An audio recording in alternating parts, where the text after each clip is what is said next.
श्रीमद् भगवद गीता अध्याय 3 कर्मयोग। भागवत गीता चैप्टर 3 सारांश समरी और मुख्य संदेश मैसेजेस। तीसरा अध्याय कर्मयोग कहलाता है, अर्थात कर्म के माध्यम से योग प्राप्त करने का मार्ग। इस अध्याय में भगवान श्री कृष्ण अर्जुन को समझाते हैं कि केवल ज्ञान प्राप्त करने से मुक्ति नहीं मिलती, बल्कि कर्म करना आवश्यक है। मनुष्य को अपने स्वभाव के अनुसार कर्म करने के लिए ही जन्म मिला है। बिना कर्म के जीवन असंभव है। श्री कृष्ण बताते हैं कि कर्म से भागना नहीं चाहिए, बल्कि उसे ईश्वर को समर्पित भाव से करना चाहिए।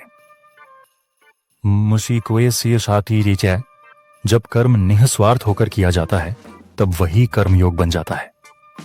कृष्ण कहते हैं कि जो लोग अपने स्वार्थ के लिए कर्म करते हैं वे बंधन में पड़ते हैं, परंतु जो लोग लोक संग्रह, दूसरों के कल्याण के लिए कर्म करते हैं वे मुक्त हो जाते हैं। कृष्ण अर्जुन को यह भी बताते हैं कि महान लोग अपने कर्मों से समाज के लिए उदाहरण प्रस्तुत करते हैं, इसलिए अर्जुन का युद्ध करना उसका धर्म और समाज के प्रति कर्तव्य है।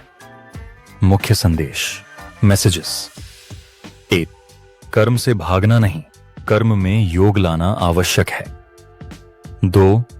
निस्वार्थ कर्म ही सच्चा कर्म है, जब हम फल की चिंता छोड़कर ईश्वर को समर्पित होकर काम करते हैं। 3.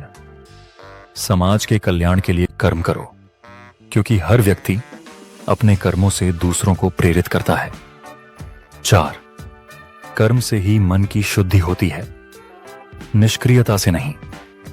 5.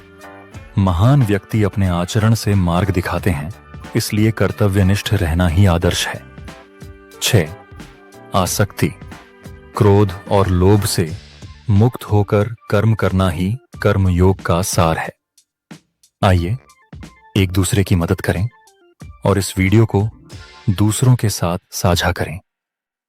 कृपया इस वीडियो पर अपनी टिप्पणी दें, इसे लाइक करें और अधिक भक्ति से जुड़े वीडियो के लिए चैनल को सब्सक्राइब करें।